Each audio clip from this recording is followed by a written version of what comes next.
E aí tu me perguntou se o mestrado faz alguma diferença pro mercado de trabalho. Absolutamente nenhuma. É só ego. Só ego. E eu vou fazer o doutorado só pra me chamarem de doutora. Escrevam aí. Só eu quero doutora. Pra quando você for falar com algum advogado, ele falar, não, doutora sou eu. Você não. Alto lá. É só ego. É só pelo ego que eu vou fazer o doutorado.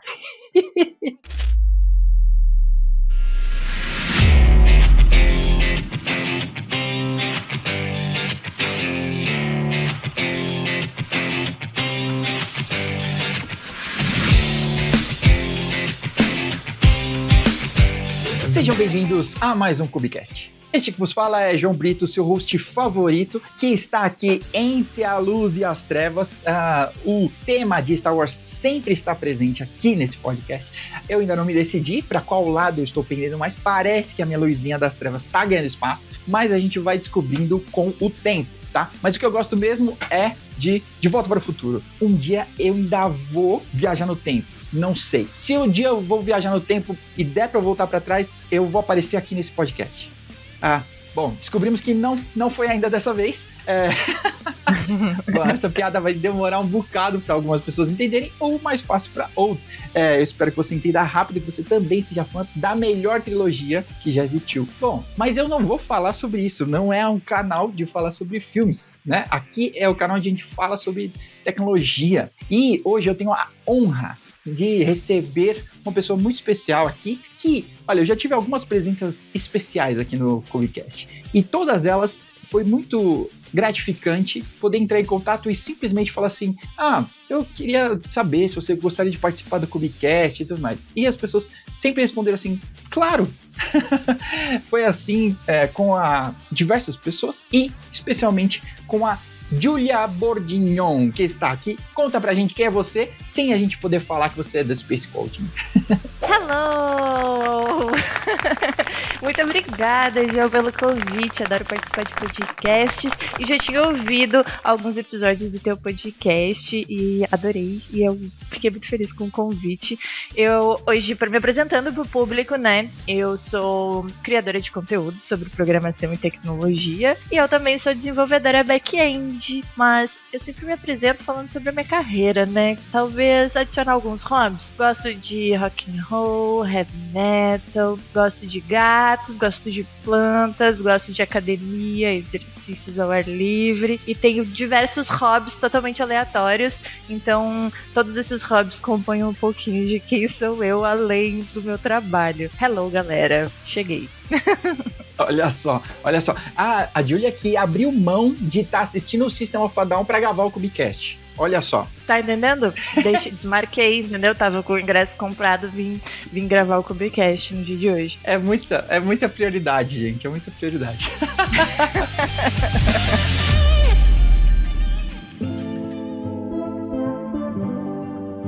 Julia, eu gostei que você quis falar um pouco sobre o que não é de tech, e eu acompanho você já há algum tempo, e eu vi que você tá focada no tech maromba.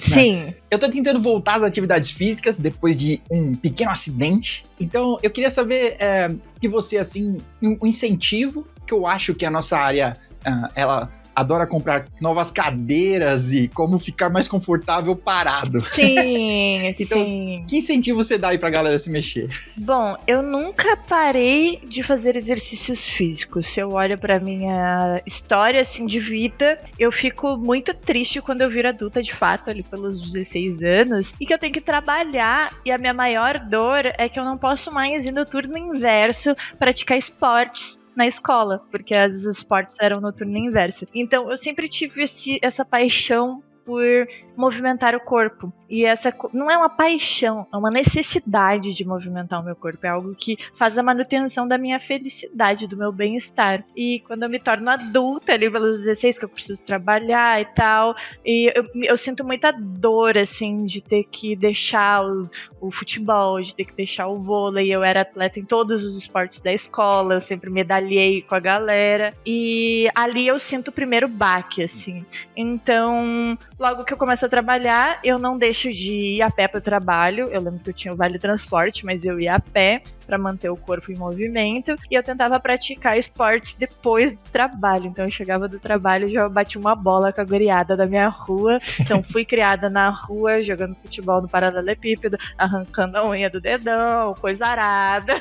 Tá bom. E eu nunca parei. Então, dentro da universidade, eu era da atlética, participava de esportes. Aí, na sistemas de informação não tinha atlética. Então, eu não pude mais jogar competitivamente, porque tu só pode participar da atlética de cursos que tem atlética. E galera de TI prefere e-sports ao invés de esportes, que movimentam o corpo. Aí, eu lembro que eu jogava de banco só nos treinos das outras atléticas. Então, durante a graduação eu paro de competir, mas eu me mantenho participando dos treinos de todo mundo. E assim, sempre fui praticante de alguma coisa. E aí, quando eu... Enfim, aí tem mestrado, continuo praticando esportes. Aí entra agora a pandemia, aí eu entro em crise e eu descubro a academia.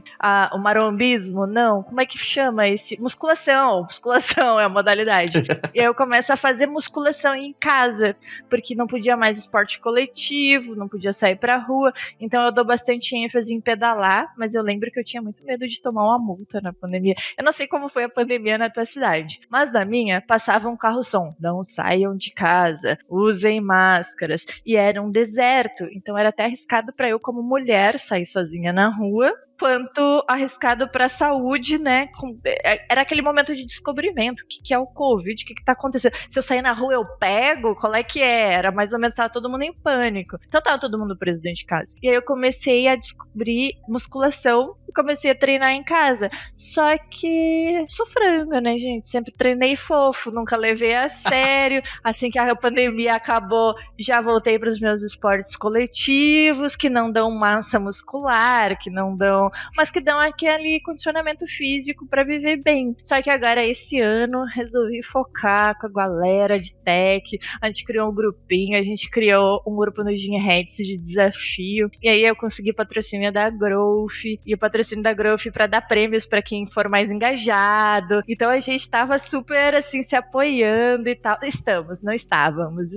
Boa. E aí agora eu tô focada com esse projeto Tech Maromba para ver se eu fico aí nessa nova modalidade, que é mais fácil de praticar, né? Porque, poxa, tu vai a hora que tu quiser na academia, tu não depende de um grupo de pessoas, de reservar uma quadra, não tem toda aquela logística que adulta a gente sabe, né? Chega um ponto assim... Não dá mais. Que tu chega assim, mano, vamos jogar um futebol. A guriada fica, na próxima eu vou, e daí daqui a pouco, tu precisa de 11 bonecos pra cada lado pra jogar futebol. De onde é que eu vou tirar 11 bonecos pra jogar futebol? Daí eu, fui desistindo, aí fui pro futsal, não conseguia fechar time, aí fui pro vôlei. Eu não sou tanto do vôlei, e aí boa parte dos meus amigos também não eram os remanescentes, então não saía um jogo legal. Aí fui desestimulando dos coletivos, e eu encontrei aí os esportes individuais.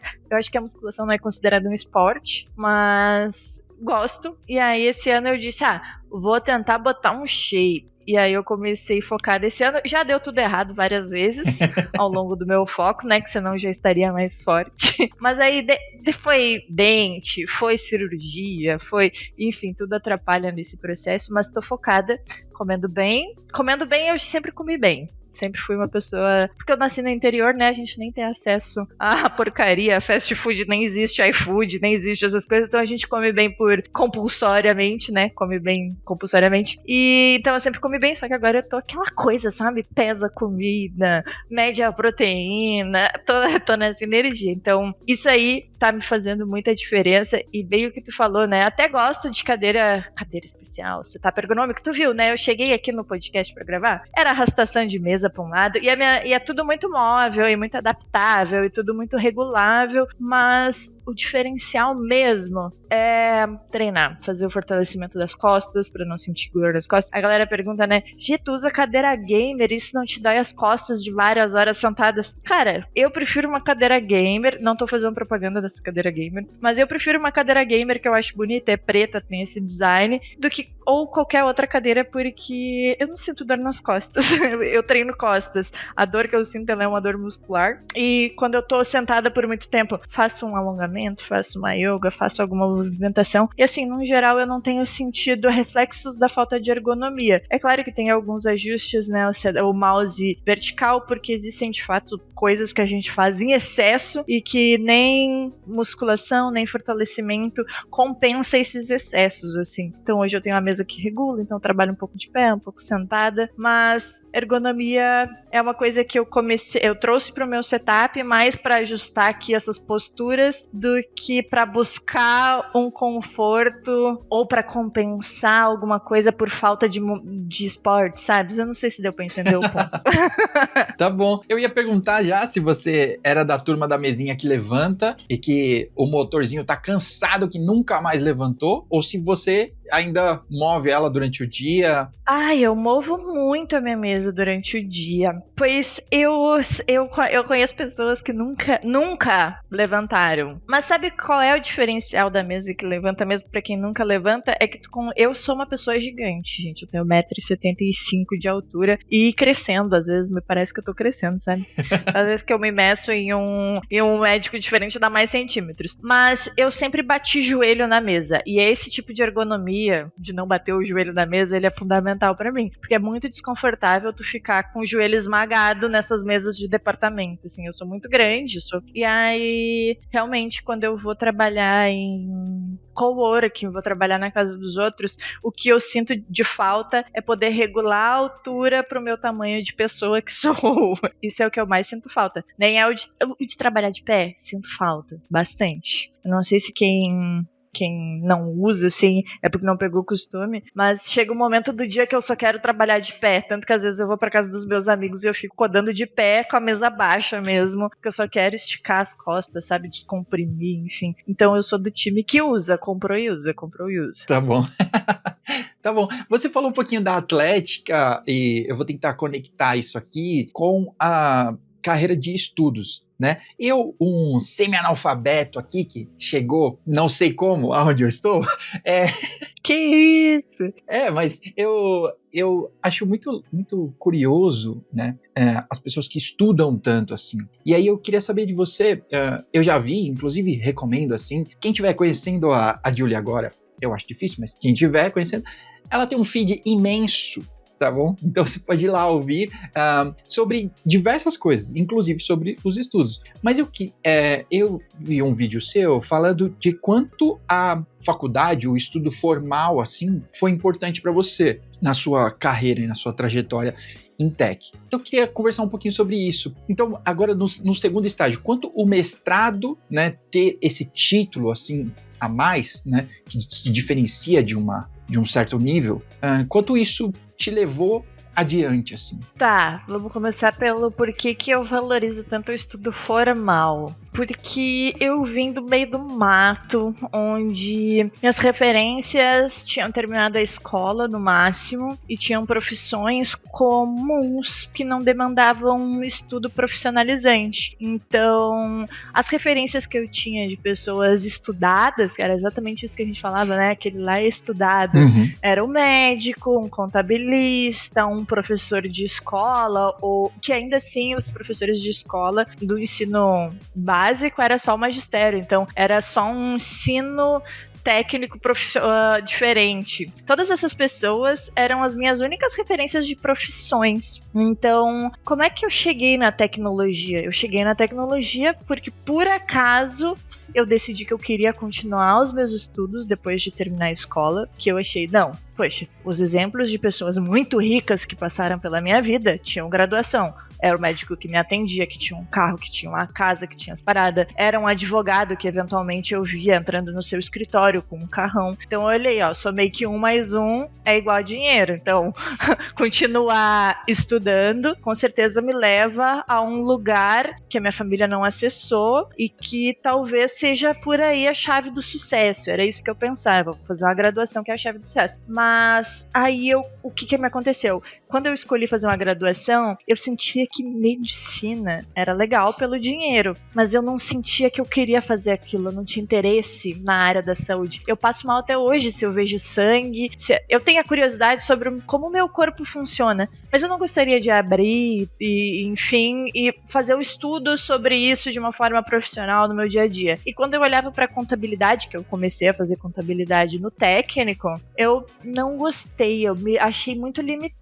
Não quero ofender nenhum profissional da contabilidade, mas eu achei muito limitado a cálculos, a números, e senti a falta de construir coisas com criatividade. Me fazia falta o toque humano, sabe? Algo que eu pudesse construir. Parecia que eu só recebia problemas de empresas, tipo, tem um débito, tem um imposto, e eu tinha que ficar mecanicamente cuspindo informações e calculando. E eu sentia falta da criatividade. Aí eu comecei contabilidade, fiz um ano de contabilidade como técnico, não curti, fui para administração, achei bem legal mesmo, porque ali eu explorei um pouco sobre como administrar empresas, e tudo isso é conhecimento estruturado, tudo foi através de um técnico, nada eu busquei sozinha. Mas no terceiro ano do ensino médio, o que acontece? Só para dar uma vírgula, né? Às vezes as pessoas pensam, como é que tu fez tanta coisa? É que na minha cidade, o técnico tu podia fazer concomitante com o ensino médio. Então no primeiro ano do ensino médio, coloquei contabilidade, desisti depois do final do primeiro ano. No segundo ano, coloquei administração,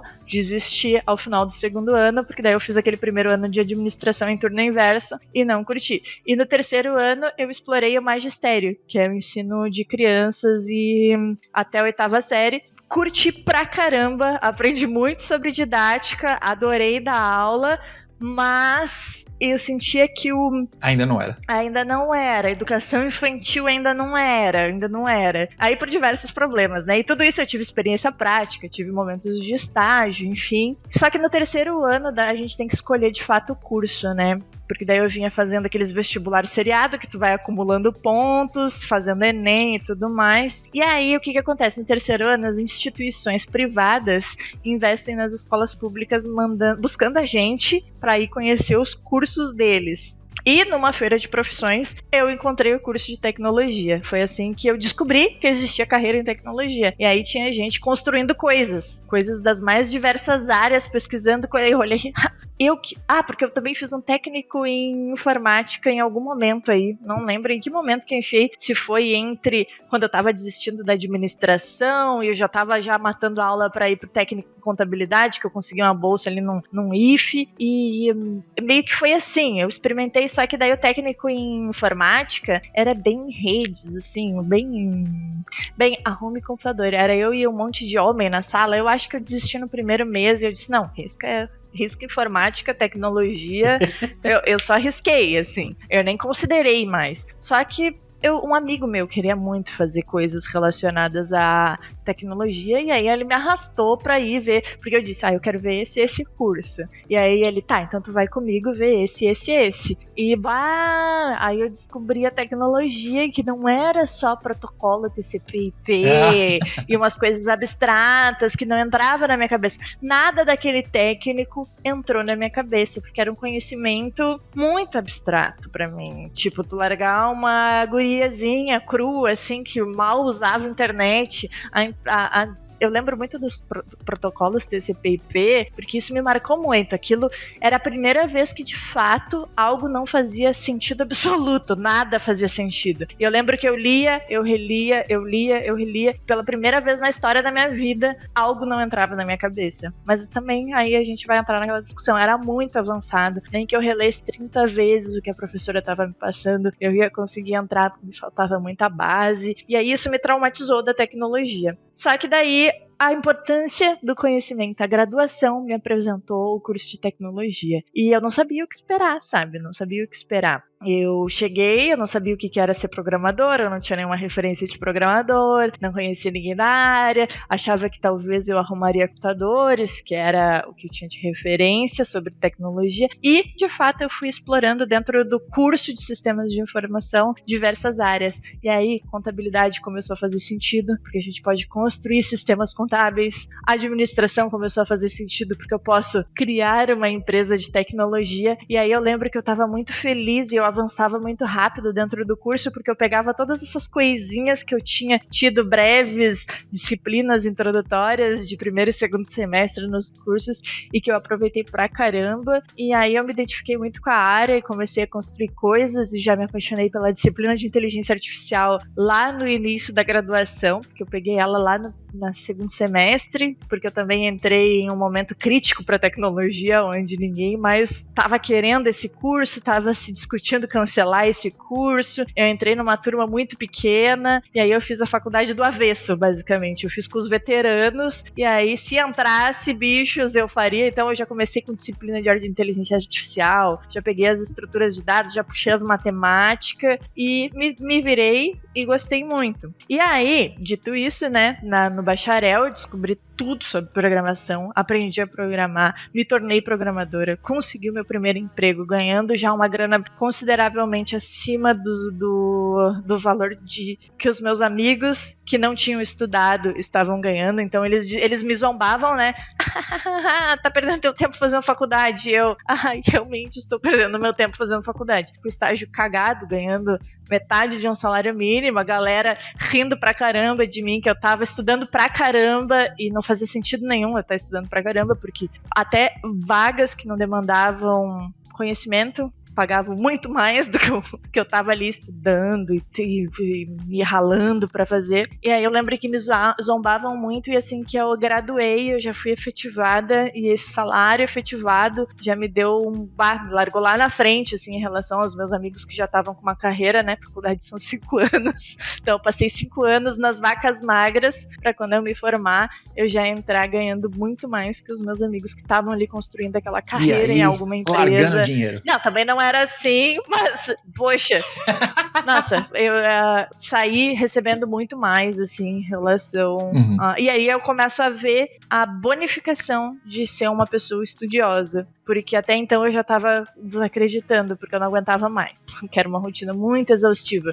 Eu pegava ônibus, eu trabalhava em turno inverso, eu fazia o estágio, eu estudava pra caramba e nunca saía do lugar, sabe, financeiramente.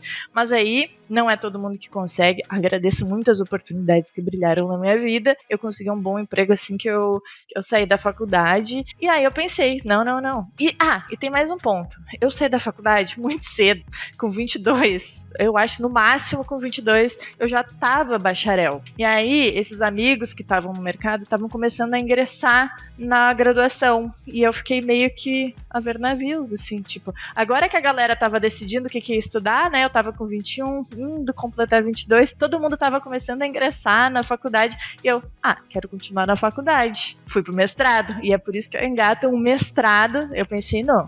Vou continuar estudando. Já vi que os professores da faculdade ganham bem pra caramba e que pra ser professor eu só preciso de um mestrado. Nada melhor do que continuar estudando inteligência artificial, porque eu descobri também que no mestrado eu poderia dar ênfase em uma área mais específica e continuar me aprofundando. E foi isso, foi oportunidade, né? Mestrado, foi tempo, movimento ali, tava muito nova, tava no flow, queria continuar estudando e queria continuar ali no bolo da galera jovem. Então eu entro no mestrado muito jovem, com a idade de galera de graduação, e aí eu continuo nesse flow. E aí tu me perguntou se o mestrado faz alguma diferença pro mercado de trabalho? Absolutamente nenhuma, é só ego. Só ego, e eu vou fazer o doutorado só pra me chamarem de doutora. Escrevam aí, só eu quero doutora. Pra quando você for falar com algum advogado, ele falar, não, doutora sou eu, você não. Alto lá. É só ego, é só pelo ego que eu vou fazer o doutorado, porque assim, títulos não mudam nada, principalmente agora, nesse momento de necessidade, enquanto a demanda for maior que a mão de obra, eu acredito que a gente não vai ficar brecando, né, um profissional de ser contratado, porque ele não tem um curso, ou não tem... Agora, no momento que todos os profissionais tiverem curso, todos os profissionais, e que o diferencial de fato for uma pós, pós, enfim, e a gente conseguir conectar mais o universo. Eu acho que a tecnologia ela ainda é muito baby, né? Porque na faculdade, na graduação, no mestrado, a gente vê muito metodologias e quando a gente vai para o mercado de trabalho, a gente só precisa entregar algo o mais rápido possível. Só tem Go Horse. Exatamente. Eu acho que é aí que a gente distancia. Na faculdade a gente aprende a fazer o certo. Eu, pelo menos, aprendi a fazer o certo. Tive muitas disciplinas de tudo, de todas as metodologias, de todas as melhores práticas de código, e quando eu fui pro mercado eu não encontrei isso, me frustrei muito, porque eu lembro ainda que mas eu estou estudando análise de requisitos, posso aplicar isso? Não, Gi, eu quero que tu vá fazendo, e se rodar, é isso aí, já me manda pra homologação que a gente precisa dessa feature o quanto antes. E eu demorei a digerir, tá? Eu não sei se tu chegaste a fazer alguma coisa em tecnologia, algum curso tipo de graduação, mas eu demorei a digerir que o mercado era toque de caixa. Eu me frustrei muito, assim, e no mestrado me aprofundei muito mais em back-end. Mestrado eu vi de fato. Aí no mestrado, o que eu tinha meio que visto com cabeça de vento na graduação, porque a graduação, ela nos pega quando a gente ainda tá em dúvida sobre a carreira que a gente quer seguir. E eu sinto que eu não aproveitei as disciplinas de estruturas de dados, de otimização algorítmica e todas essas coisas. E aí aquelas árvore binária meio que batiam na minha cabeça e eu só cuspia qualquer coisa ali pra passar na prova, mas não tava entendendo muito bem o contexto, porque eu não usava ainda, porque eu não usava isso no mercado. Eu já trabalhava no mercado, mas eu não usava. Mas no mestrado, aí a gente tem que aprender a ensinar esse tipo de coisa. E aí tu mergulha um pouquinho mais dentro e mergulha com a didática, então é ali que eu descubro que eu gosto mesmo de back-end, dessas coisas todas começam a fazer sentido, assim, na minha cabecinha, e, enfim, complexidade, algorítmica, todos esses tópicos de back-end, e aí o mestrado meio que me ajudou a descobrir que eu gostava bastante de back-end, e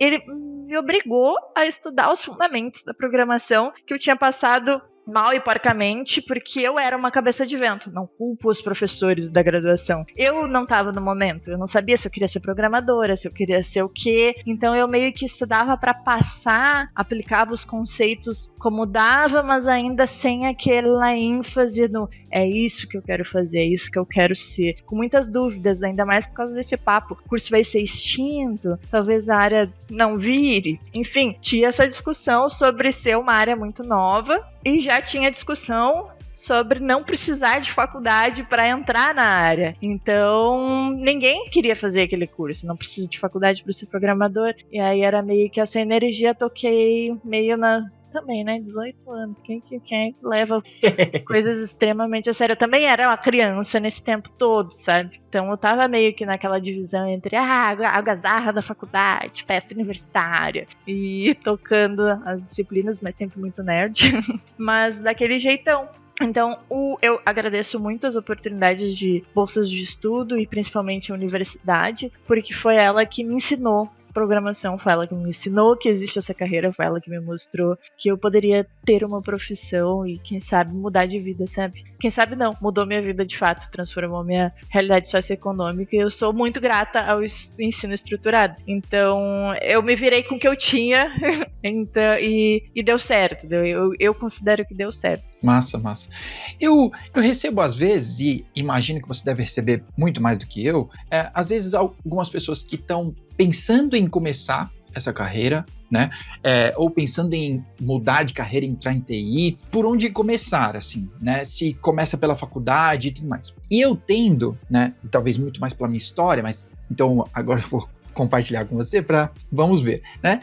Eu tendo a dizer para a pessoa, olha, quem sabe faz um curso livre, que isso te dá como um bootstrap, assim, vai te faz de repente se arrumar um estágio ou um trampo, mais ou menos, é óbvio que você não vai arrumar um trampo de sênior, mas você começa na área, você começa a fazer alguma coisa e ganhar algum dinheiro com isso. E você começa a descobrir rapidamente a realidade disso, né? Antes de entrar e meter 5 anos de faculdade para depois de 5 anos você descobrir que, tipo, você encontrar uma frustração depois de 5 anos. Talvez se você encontrar uma frustração depois de 1 ano, seja... Quanto mais rápido a gente erra, mais rápido a gente recalcula a rota. Eu tô contigo. Eu também gosto dessa ideia. Não é porque eu quero que as pessoas não façam faculdade ou que eu não quero que as pessoas estejam no mesmo nível acadêmico que eu. Não, é porque fazia sentido pro meu momento de carreira. Eu não queria ficar parada e eu precisava de um estudo para me motivar naquele momento que eu era jovem, eu não queria ficar fazendo nada. Então, pra mim, fez muito sentido. E mesmo que eu não fosse seguir com tecnologia, era melhor do que eu não estar fazendo nada. Então, por isso, pra mim, fez muito sentido a universidade. Aí, quando me perguntam também, eu digo, poxa, cara, tu pode fazer um curso livre, tu pode investir em algo que vai ser bem assertivo, que vai pegar tua mãozinha e vai te ensinar a programar pro mercado de trabalho, vai. Porque a universidade, ela vai construir a base lentamente, com a teoria, com os fundamentos, e aí lê um livro didático aqui, e aí tu vai construindo bem uma base sólida, tu vai construir. Mas vão levar 5 anos com sorte para te completar toda essa trilha de aprendizado. Foi lá pelo meio do 3º ano que eu acho que eu comecei de fato a ver programação comercial e construir de fato um portfólio robusto. Caótico, né? Mas só era um mais completo, assim, conectando todas as coisas. Porque é um conhecimento muito diversificado, muito teórico, então a gente vai construindo muito mastigadinho, porque até tu tá em turma muito grande, então são várias... É outro formato de aprendizado. Eu não menosprezo o bacharel, porque tem coisas que tu só vai ver no bacharel, e aí eu vou dizer análise de requisitos, troca com colegas que não entendem o que tu tá falando, e aí tu vai ter que sabe? Tu vai ter que lidar com aquele colega que não tá entendendo o que tu tá explicando no grupo. Essas trocas que só a universidade ofertam. E é claro, toda a teoria que é bem... a teoria... Eu não sei dizer, mas tu sente quando alguém fez no dia a dia de trabalho, tu sabe quem tem fundamentos e quem não tem. Quando a pessoa olha para o problema, a forma com que ela olha para resolver aquele problema, eu consigo perceber se ela teve um conhecimento construído de uma forma mais estruturada, lendo fundamentos, teoria, ou se ela só fez um curso rápido que abordou pinceladamente uma linguagem e já mergulhou no framework. Tu consegue ver bem no comportamento na hora que essa pessoa soluciona um problema e como que ela vê as coisas de tecnologia. Então eu acho que eu também indico a mesma coisa que tu, né?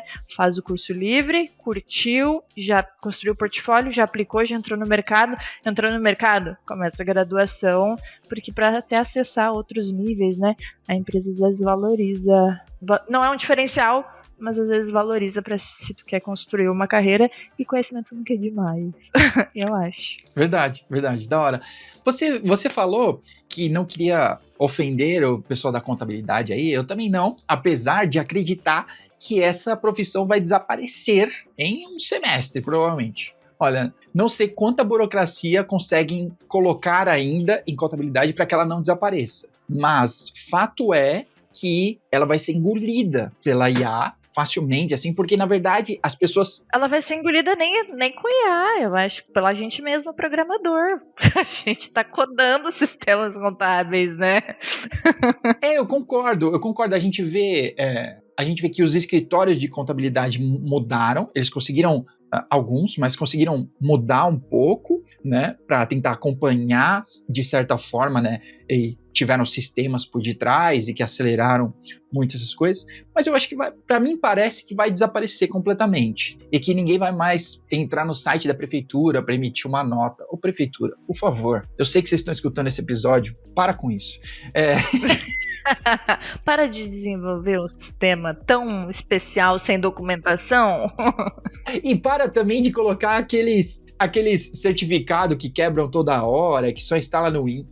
Para com isso, por favor. Vamos parar, vamos se organizar. Eu já trabalhei na prefeitura, assim, que é triste. Boa. Mas bem, aí, Joel, eu concordo contigo, mas talvez seja porque eu não conheço contabilidade tão a fundo e eu não sei exatamente quais são todas as atribuições de um profissional da contabilidade. Da mesma forma que eu vejo a galera dizendo, a IA vai substituir os programadores, eu olho para essa pessoa e eu percebo que ela não sabe exatamente qual é o papel de um programador, que ela acha que é só perguntar alguma coisa que a gente responde com código. Não é bem assim. Então eu acredito que, sempre que eu falo eu acho que vai acabar com a tua profissão, é porque eu só conheço o que é da contabilidade. A parte trabalho de corno, né? Que é ficar fazendo cálculos, que eu claramente criaria um sistema e te substituiria. Eu integraria a minha conta bancária, era só eu sentar, que eu integraria minha conta bancária, faria uma regra de entradas e saídas, impostos, nananá, tudo é lógico, né? Tudo é regra. Toda parte, tudo é regra. Tudo que é regra, eu consigo substituir com um sistema. Agora, se uma contabilista vier e me explicar, não, nem tudo é regra. Às vezes tem a interpretação humana, a intervenção humana. Aí eu diria, ok, a tua área não vai ser substituída porque tu precisa ainda da intervenção humana. Então, é por isso que às vezes eu uso, vai substituir, porque eu não sei a fundo exatamente o que o profissional faz. Mas eu acho que seria muito frustrante se tu só seguisse regras no teu trabalho, né? Seria. Poxa vida. Eu acho que tem alguma coisa humana especial que o contabilista faz, porque senão tu não fica com aquela realização, né? Aquele teu toque de profissional que cada um tem. Deve ter alguma coisinha por trás que a gente não sabe. Deve ter. Tá bom, contador, você ainda tem mais um tempo, então. Talvez não seja um semestre.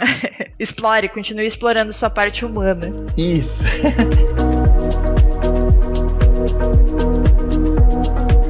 Pra gente ficar ainda no lance de estudos, teve um outro conteúdo seu que eu gostei muito, que eu nunca tinha ouvido falar nessa regra. Porque todo mundo fala da regra do 80-20. Vamos jogar essa regra fora, porque agora a gente tem a regra do 70-20-10, que é...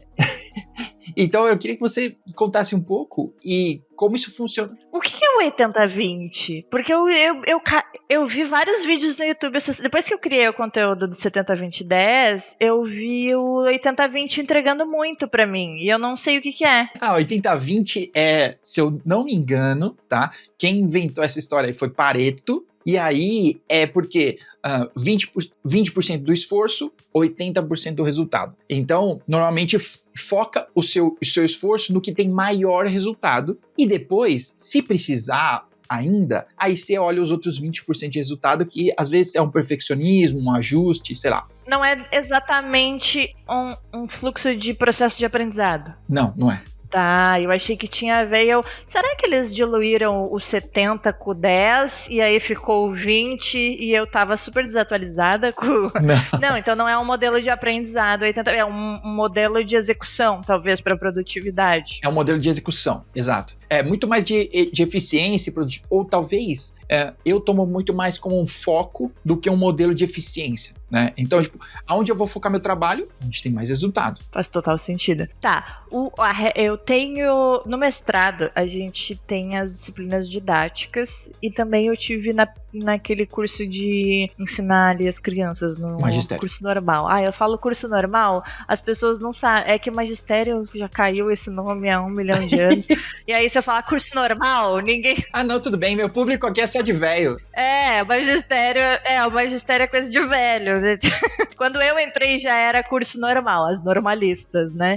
E aí, quando eu fiz o curso normal, o magistério, a gente aprendia técnicas de ensino e aprendizado para a gente poder alfabetizar uma criança da melhor forma. E aí no mestrado a gente revisita isso porque a gente precisa dar aula, porque eu também fiz disciplinas de dar aula. Meu mestrado, eu nunca sei se meu mestrado foi profissional ou ele foi de dar aula, tem 2 categorias, mas é que eu só peguei todas as disciplinas optativas e eu fiz disciplina que sobrou, porque eu queria fazer tudo que estavam me ofertando, e eu não sei o que é o meu diploma, eu vou buscar ele daqui a um tempo, que eu até hoje não peguei. Mas enfim, aí a gente estudou técnicas de ensino e aprendizado, e aí eu tava revisitando elas para transformar em conteúdo, porque às vezes eu sinto que a galera só quer fazer o curso, e o curso não funciona, aí a pessoa bota a culpa no curso. Mas o curso, ele é só uma partezinha do teu aprendizado. E na regra do 70-20-10, o curso, ele é 10% 10%. Então, tu tem 100% de formas de aprender.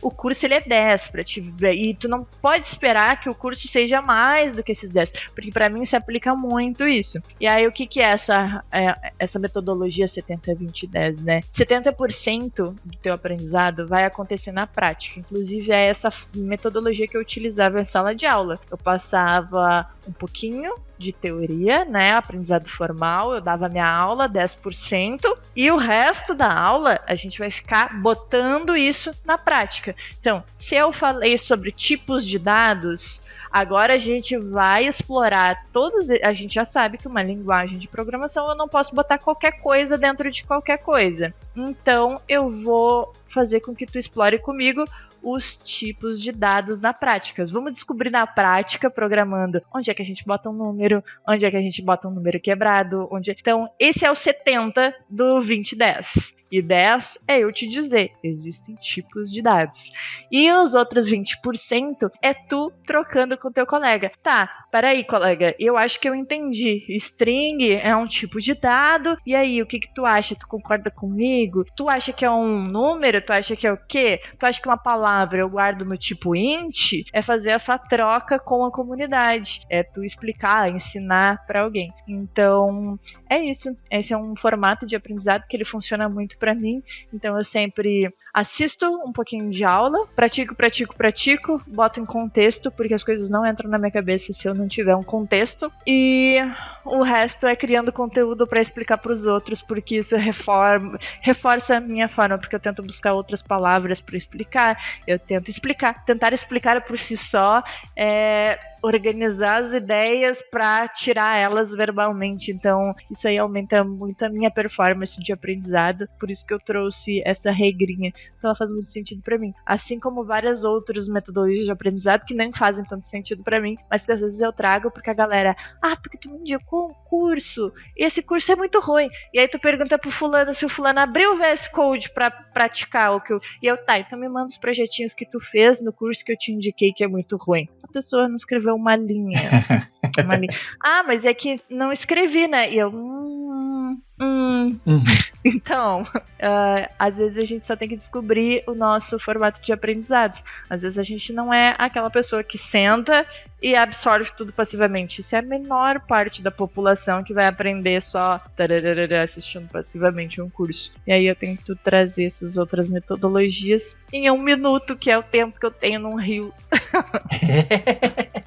Verdade. E que você, o magistério serviu para agora, né? Você continua ensinando as criancinhas de TI, que ninguém saiu da 5ª série aqui.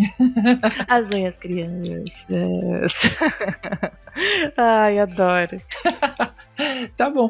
E o pior é que eu aproveito muito porque a gente tem que alfabetizar crianças, né, no magistério. E linguagem de programação é linguagem. É tu alfabetizar alguém a falar o idioma das máquinas, então não tá muito diferente. Talvez aí dê insights para quem está estudando programação, dar uma lida nos processos de aprendizado de linguagens, que faz muito sentido, assim. Para mim mesmo fez sentido o processo de alfabetização com letramento de programação. Eu fiz a mesma técnica que eu usava para alfabetizar criança. Legal, que da hora. Olha, eu não quero cair num lugar comum aqui, né, de perguntas, mas é que eu tenho poucas oportunidades de conversar com mulheres que trabalham em tech.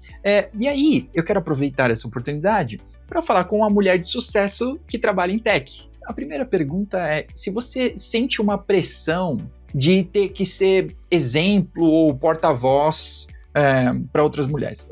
Bom, se bem que exemplo e porta-voz estão muito distantes aqui, mas se você sente alguma dessas pressões, assim, de ser porta-voz, né, de ficar levantando sempre uma bandeira, sei lá, se você sente uma pressão desse jeito. Entendi o ponto. Não, porque eu sou uma dev cansada, eu não tenho pressão com nada. Eu já me pressionei tanto na minha vida inteira que hoje nada mais me pressiona. Eu só toco a minha, só toco a minha vida, só vou sentindo o baile. Mas no início da carreira, com certeza, eu me sentia muito pressionada. E era uma pressão colegas e também uma pressão minha que eu colocava, né? Eu sentia muito que eu tinha uma cobrança excessiva sobre desempenho. E eu percebia isso em avaliações, assim, porque eu sempre fui muito...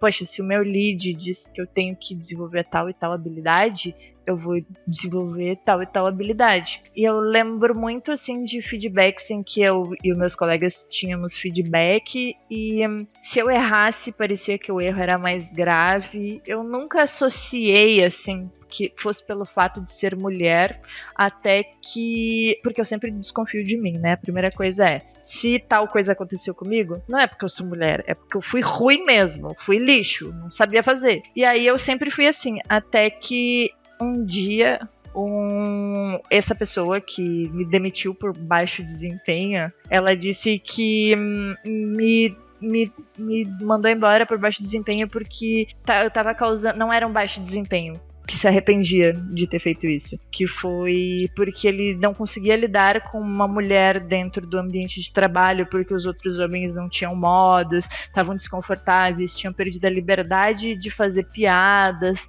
por ter uma mulher no ambiente, e aí eu comecei a ficar um pouco mais atenta, assim, e até, não sei, eu comecei a me sabotar um pouquinho menos, mas até eu receber esse feedback, eu sempre achava que eu era muito ruim, muito péssima, e eu recebi mais de uma vez, assim, feedback, pô, tu se destacou, mas é que a gente não costuma contratar mulheres. Mas isso, gente, já faz 10 anos, pelo menos, entendeu? Eu nunca mais ouvi isso.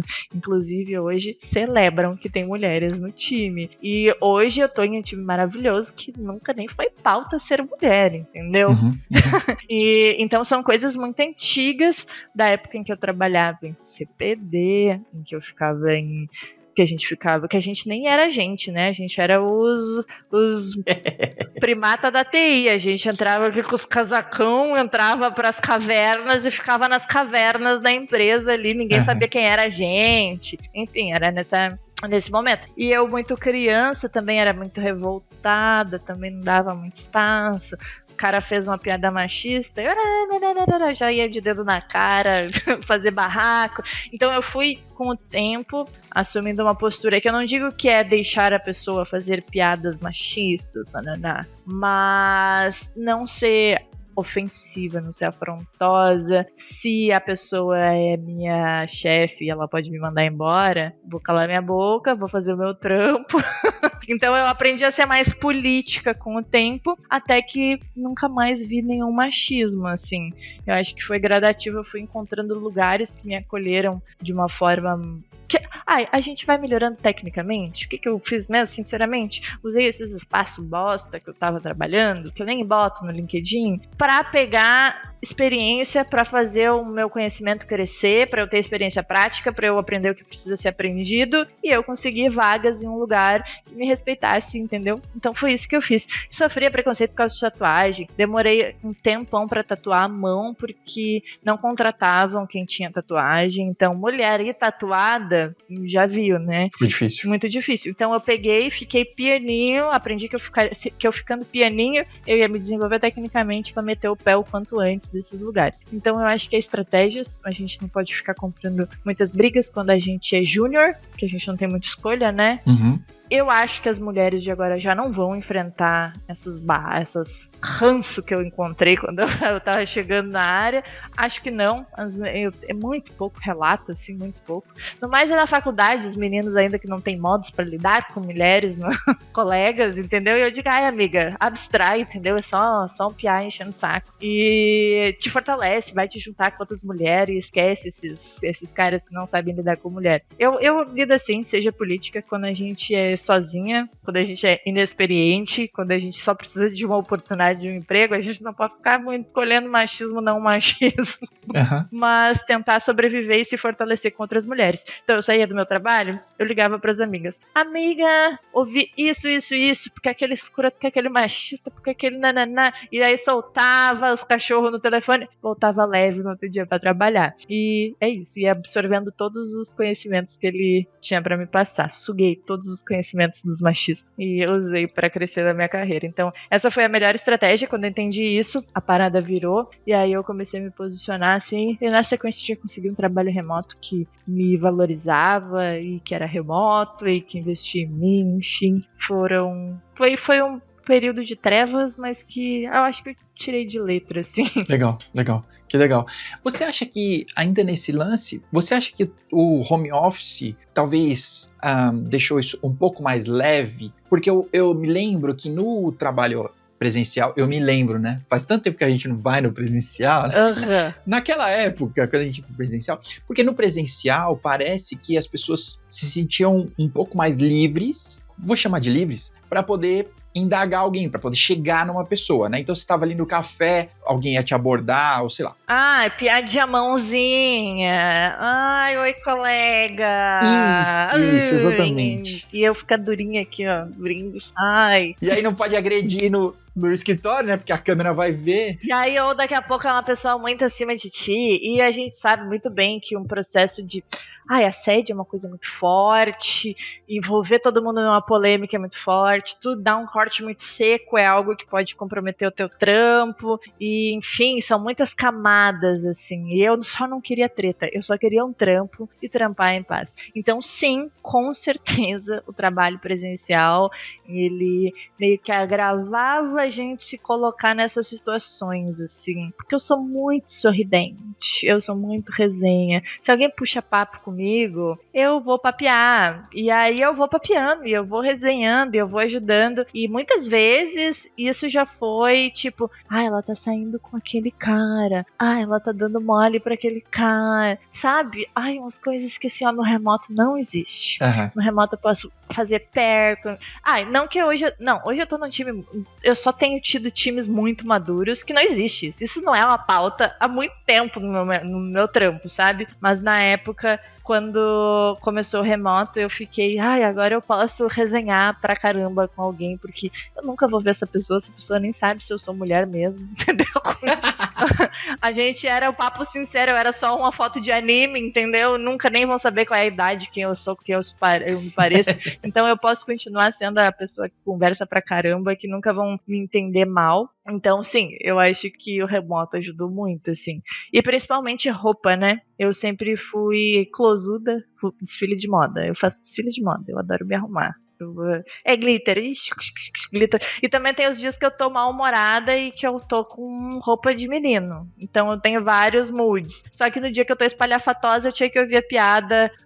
Olha como mulheres embelezam o nosso ambiente. Ô, louco, olha essas pernas. E aí, tipo, tu vai ver só o joelho pra baixo aparecendo, entendeu? Eu nunca tive mau senso de também ir com roupas consideradas inapropriadas para o ambiente de trabalho. Consideradas inapropriadas, disse. Porque eu acho que a gente pode trabalhar com o que quiser, mas eu uso apenas roupas consideradas apropriadas para o ambiente de trabalho, e ainda assim nunca desviei da pessoa tentando olhar embaixo da mesa, a perna, entendeu? Coisas pesadas, graves, mas que eu só disse assim, ainda bem que acabou o presencial, ainda bem que eu tô num lugar melhor. Eu lembro quando eu saí assim, ainda bem que eu tô num lugar melhor.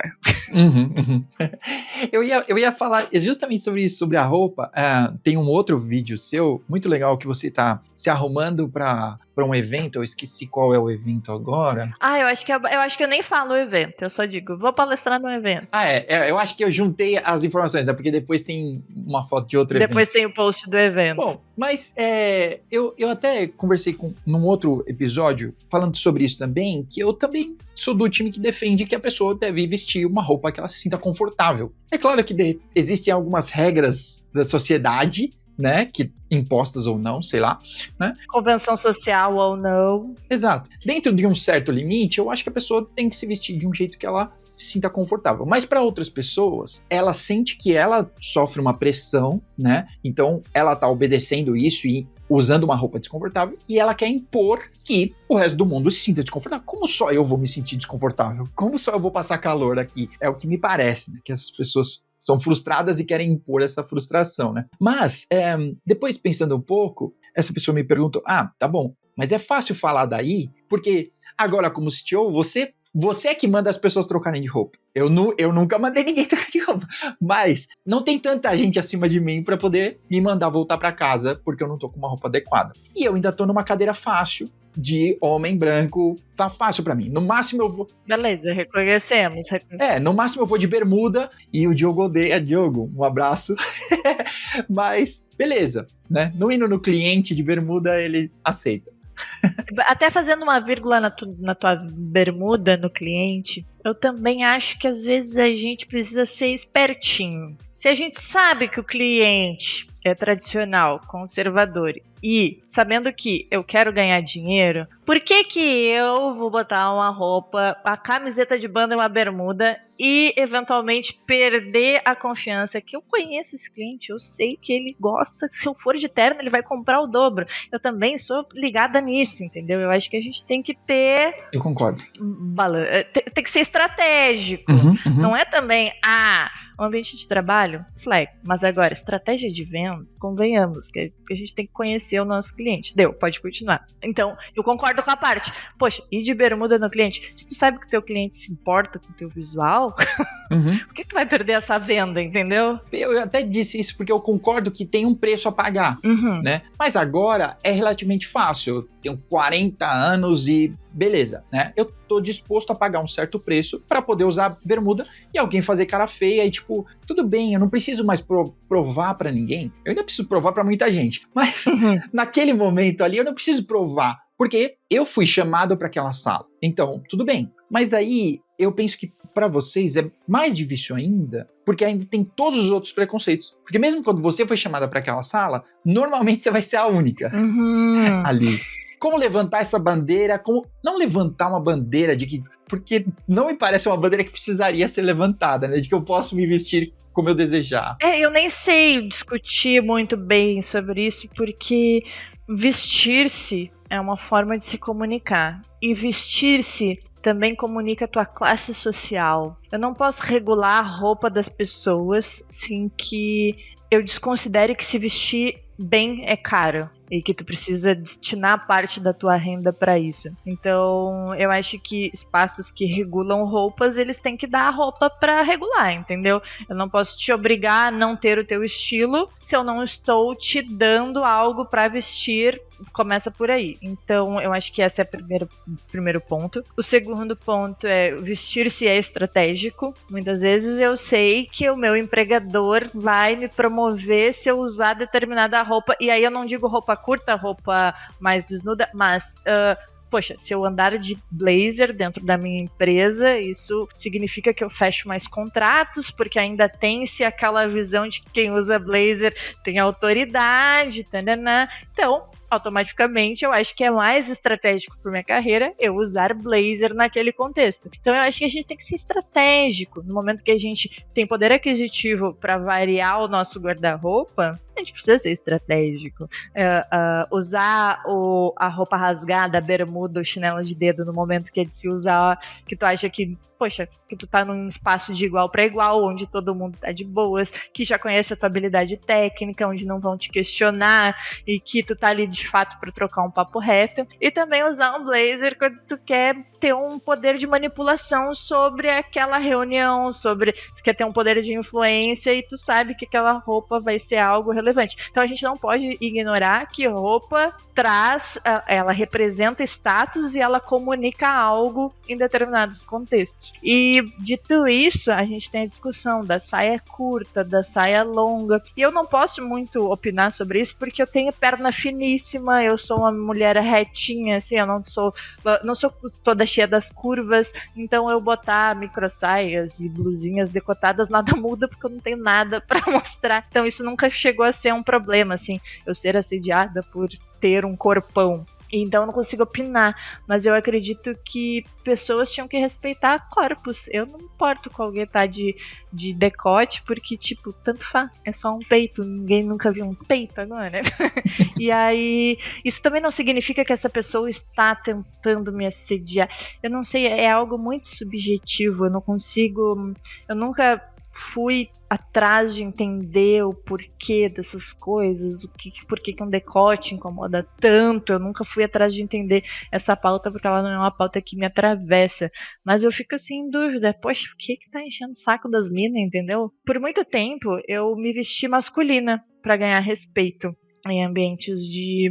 quando eu trabalhava principalmente com hardware, porque eu entendi que se eu fosse Barbie pro trabalho, eles iam me qualificar menos tecnicamente. E aí eu até cheguei a pincelar brevemente sobre isso na minha dissertação de mestrado, porque eu levantei obstáculos que as mulheres enfrentam, né? E um obstáculo é esse, a gente ter que performar masculinidade, porque o símbolo de sucesso dentro da tecnologia é masculino. Então eu tenho que vestir-me como um homem para encontrar o caminho do sucesso e ser levada como alguém com sucesso tecnicamente. E aí a gente passa por essa masculinização dentro da TI para tentar buscar lugares de sucesso, mas eu ainda não sei como. É algo que...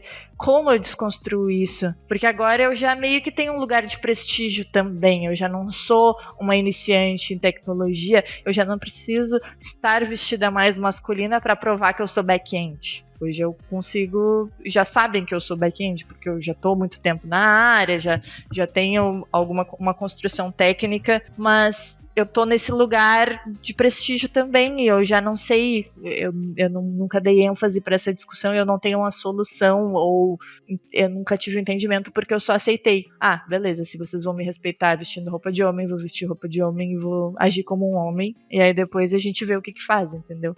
Eu não sei. Eu acho que dava pra abrir uma discussão e a gente fazer entender. Porque eu também tô nesse mesmo lugar de prestígio que tu citou. Hoje, se tu colar de bermuda, poxa, já batalhou pelo teu, entendeu? Tu já conquistou o teu direito de usar bermuda. Assim como eu já conquistei o meu direito de usar um vestido e passar glitter até na minha alma, que tá tudo bem. Vão continuar dizendo, ela é back-end. Tá bom, legal. Estamos num lugar de prestígio. Tá bom. Olha, eu tenho uma última pergunta aqui sobre... Você citou de novo o mestrado, né? E eu fiquei sabendo que você, antes do Sam Altman pensar no ChatGPT, você já estava puxando, né? O bonde do... Que absurdo. O bonde dos agentes de IA, né? O que o ChatGPT está tentando ainda, né? No plano de $200 que sai R$1 bilhão. Não dá pra gente... Não é na nossa realidade, mas seu mestrado já foi nessa área, né? E aí, eu queria entrar num vespeiro pior do que o de agentes de IA, que te convidar para um vespeiro, que é o vibe coding e segurança, né? O vibe coding, para quem tá caindo de paraquedas aqui, né? Seria você codando, me parece, muito mais como um passageiro. Vibe coding, eu acho que tu não tá codando. Você é um passageiro do código ali, né? Você não é o protagonista e é diferente do aquele do Git, o Copilot, né? O Copilot, até o nome dele diz, né? Então, ele é o passageiro, ele é o copiloto e você é o piloto. Mas o vibe code é o contrário. O vibe code, você é o passageiro da agonia ali e você só tá fazendo deploy, né? De um monte de coisa. O passageiro da agonia é ótimo. Mas o que grande parte dos haters aí, né? Que eu acho que tem muita cegueira quando estão falando isso, estão falando sobre a falta de segurança, né? Que está sendo criada. Como se os códigos desenvolvidos sem IA já saíssem com uma puta segurança lá em cima. Ai, tá entendendo? É isso, tu acabou de dar a resposta pro dilema, né? Não, o vibe code não é o problema, ele é só o reflexo dos códigos que a gente construiu e ensinou ele as IAs a cuspirem, né? Mas... eu nem sei se segurança... Eu acho que segurança sempre vai ser uma pauta pertinente, construída por mãos humanas diretamente ou por IA, porque, poxa, segurança tá a todo momento Poxa, os hackers se reinventam muito rápido, não sei, os caras nem ganham tanto dinheiro assim, como é que eles têm tanto tempo pra ficar atacando e achando vulnerabilidade? Nem ganham nada, tá ligado? Muitas vezes nem ganham nada, e é uma área que tá sempre, toda hora tem atualização de alguma coisa que foi invadida em algum lugar e que a gente tem que atualizar. eu muito pouco desenvolvo APIs que têm contato externo, até porque eu não me sinto segura. Eu queria desenvolver, até abrindo aqui um outro caminho, eu queria desenvolver um sitezinho para vender um produto e eu queria eu fazer, sabe? Só para mostrar que eu faço coisas legais, que eu não sou só... Porque todos os códigos que eu tenho, eles são proprietários. Eu vendo os meus códigos desde antes do GitHub existir. Então, quando eu codava para fazer projetos, não existia o GitHub. E aí, como uma rede social. E aí a galera questiona muito a minha capacidade técnica. E eu não tenho saco para codar sem ser remunerada. Não sei tu, mas eu...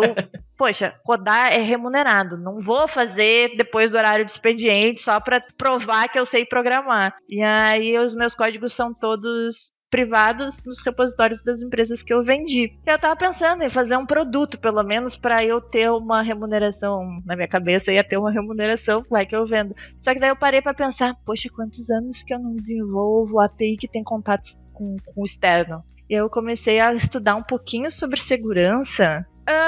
É muita coisa! Então, é muita coisa para se preocupar. E aí acabou que eu desisti de fazer alguma coisa no momento para botar no portfólio assim e usar algo pronto é mais interessante. E aí quando tu olha para IA, parece que a IA do Vibe Coding considera muito menos esses aspectos. Então, se tu tá usando o Vibe Coding, no caso, tu não é o protagonista, tu nem sabe que segurança é uma pauta. Como é que tu vai guiar essa IA a induzir ela a construir algo seguro, sabe? Então... Tomara mesmo que subam bastante a aplicação com Vibe Coding, porque daí tem mais emprego para nós, dinossauricos, fazer manutenção depois.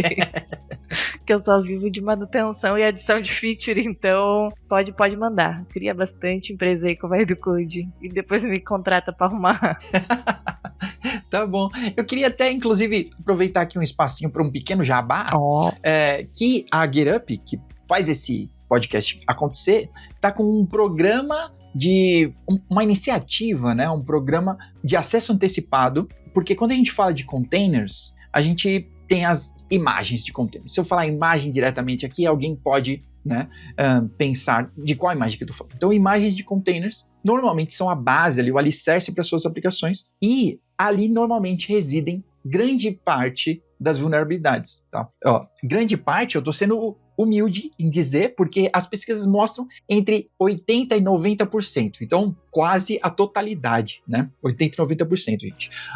E aí a GetUp está com um programa de acesso antecipado para um programa de zero vulnerabilidades, tá? Então, a gente fornece para vocês, você participa desse programa com a sua empresa, que a GetUp fornece imagens de, não só de frameworks, né?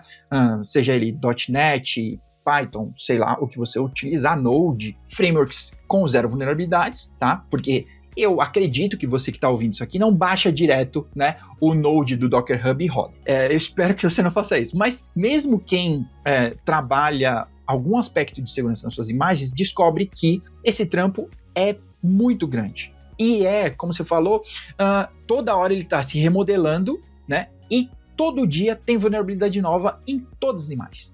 Mas quando a gente fala disso rodando em larga escala, então, além dos seus frameworks, você tem todas as outras ferramentas que você utiliza, né? Eu vou dizer algumas, né? Eu tenho certeza que no seu ambiente vai ter um Prometheus e um Grafana para monitoração, você vai ter um MySQL, você vai ter um Post, você vai ter um Istio para fazer uma rede diferente aí e tudo mais. Essas imagens também têm vulnerabilidades. E essas imagens também são fornecidas nesse programa, porque tem em todo o cluster. Então, meu convite é esse, é um convite, já que a gente estava falando aqui um pouquinho sobre segurança, é esse, ter um ambiente um pouco mais seguro, tá? E quando eu tô falando um pouco, agora de novo eu tô sendo humilde aqui, porque retirar 80%, 90% das vulnerabilidades vai te possibilitar olhar os 10%, tá? Porque aí sim tá lá naquele módulo que você importou dentro do seu código e é específico do seu código. Ou, de repente, um módulo que você escreveu, e aí você vai dar uma olhada nisso. Mas aí você tem que olhar 10%, que normalmente a gente está falando aqui de unidades ou de dezenas de vulnerabilidades. Quando você vai escanear um container, você vai ver de centena para milhar. E aí dá até um desânimo de olhar. Você fala, eu vou fazer qualquer outra task, mas não vou fazer essa. Né? que é o que de fato acontece, né? Na verdade, eu vou te dizer que essa é uma área tão preocupante em todos os lugares que eu passo, que ela nem chega a tocar nos devs back-end. Ela tem um time de segurança. Porque realmente é exatamente isso que tu falastes.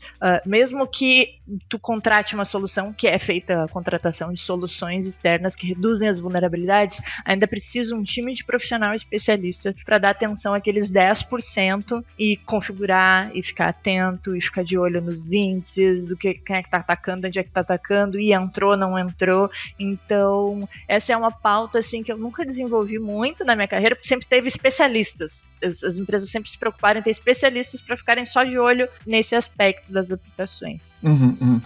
A gente tem puxado bastante, eu até fiz alguns conteúdos aqui sobre isso, sobre shift left, como isso é importante a gente trazer até a discussão, porque a gente encontra profissionais com uma estrada grande, né, ou de repente um pleno sênior aí, que não toca nesse tema, mas que ele sequer traz esse tema para o desenvolvimento, ele traz esse scan para o começo da arquitetura. E aí todo mundo fala que segurança é bloqueador, né?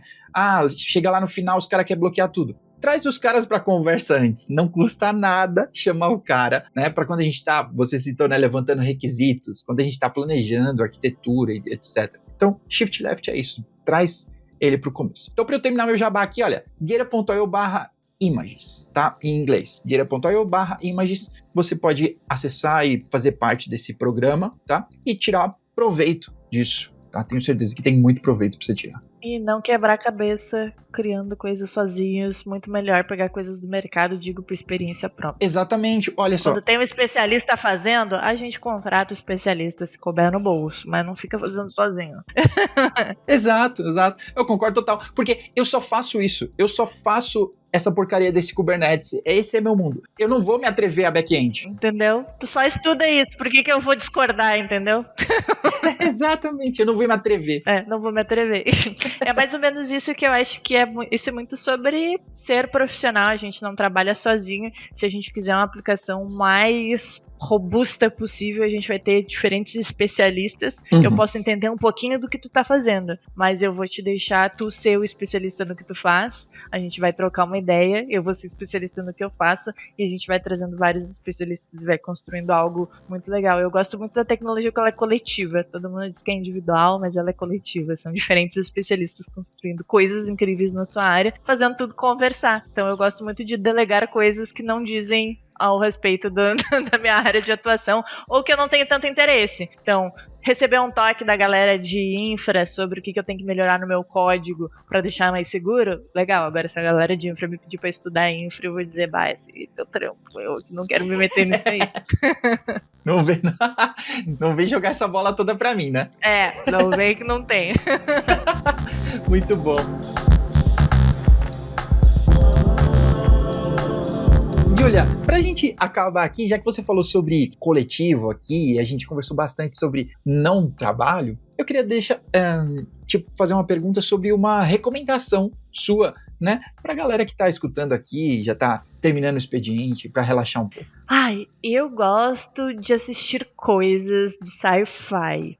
Então eu vou recomendar uma das minhas séries favoritas, que é Midnight Gospel, que é bem legal, gente. Eu nem vou dar spoiler, porque eu já assisti tantas vezes que eu falo, eu dou spoiler sobre o final das coisas. E tu trouxe, né, umas referências geek ali. Eu acho que Midnight Gospel, ela meio que une futurismo com questões mundanas em um simulador de universos, onde o cara, que é o personagem principal, vai navegando nesses universos, viajando nesse simulador, e é uma coisa meio infantil, meio adulta, mais adulto do que infantil, mas é uma animação coloridinha, super recomendo pra quem quer ir pós-trampo, sentar pra ver uma paradinha, botar isso aí, é bem levinho. E bem denso, mas é levinho. Ele traz a densidade com leveza. Que da hora! Olha, eu nunca assisti, eu vou colocar na minha lista. Midnight Gospel. Poxa, Midnight Gospel. Ele tem o EspaçoCast, E se tu assistir dublado, eu recomendo uma vez assistir legendado. Olha, tem tudo isso, eu sou tão fã do negócio. Recomendo uma vez legendado e outra vez dublado, porque os dois são muito bons, mas muitas coisas acontecem simultaneamente. Então tem a história principal em imagem. Então tá rolando o desenrolar daquela vivência naquele mundo que ele entrou para explorar no simulador de universos, e tem o papo rolando. Então são muitos estímulos, tu vai ter que prestar atenção no que está sendo conversado e na cena são duas histórias simultâneas. Então eu recomendo assistir uma vez dublado, outra vez legendado, porque a dublagem também é ótima e te ajuda a compreender ali de fato que está sendo discutido, mas as músicas aí ficam sem graça, porque cantoria em português dublada não fica tão desafinado ou tão tenebroso quanto é o original, porque ele desafina muito para cantar, porque são pessoas totalmente aleatórias, assim, que ele pega para entrevistar, e aí eventualmente essas pessoas cantam alguma coisinha, e aí é bem desafinado, bem escroto, e no dublado ficou bonitinho. Entendi. São duas experiências diferentes. Muito bom, muito bom. Olha, a minha recomendação que eu vou deixar aqui tem a ver com a gente ter falado que os contadores vão desaparecer. A minha recomendação é justamente esse filme, que acabou de sair o 2, Contador 2. Já tem o 1 faz um tempo, não ganhou muito mainstream, apesar de ser com o Ben Affleck. Não ganhou um mainstream assim, mas eu comecei um canal para falar sobre filmes, então eu vou recomendar aqui também, que se chama Filme TEA, de transtorno autista, né? Filme Terapia. Eu comecei com a minha esposa, ela é psicóloga, neuropsicóloga, né? E a gente tá comentando os filmes que a gente vai assistindo. E esse filme em específico é de um contador que ele é autista, ele tá dentro desse espectro aí, ele é autista, mas o filme traz bem estereotipado, claro, né? Pra clarear na tela, assim, né? Mas ele é cheio das habilidades ali, atira em todo mundo, bate, porrada, bomba e tudo mais. O primeiro é um pouco mais de suspense e ação, né? O segundo tá caindo mais pra comédia, tem mais piada, é mais engraçado, assim, né? Mas os dois são muito legais, eu recomendo, assim, pra desanuviar, né? Pro pessoal da minha época aqui, sabe que palavra é essa? Desanuviar é bom. Então é um bom filme, vale a pena aí. Eu acabei de anotar aqui, já botei nos favoritos pra assistir. Obrigada pela recomendação. Tá bom. Bom, Julia, esse é o momento de nos despedirmos aqui. Se você quiser deixar uma última mensagem aí pra galera nesse episódio, claramente. Por favor. Galera, muito obrigada por me permitir invadir o seu podcast. Não esquece de deixar o like aí, comentar, compartilhar, curtir, engajar muito, porque esse é um projeto muito legal. E muito obrigada, João, pelo convite. Adorei trocar ideia contigo. Muito sucesso pro teu projeto. Pô, muito obrigado. Obrigado pra você, Julia, que separou esse tempo aqui. Olha, num domingo, gente. A gente tá gravando domingo, são 8 da noite. A gente tá batendo esse papo aqui, tá? Porque a gente gosta de conversar e jogar conversa fora aqui, fala bobagem. Adorei. Obrigado pra vocês que escutaram a gente até aqui. Obrigado, Julia. Gente, olha, curte, compartilha e manda no grupo da família. Todo mundo pode escutar esse episódio, que tá top. Muito obrigado. A gente se vê no próximo episódio. Até mais. Tchau.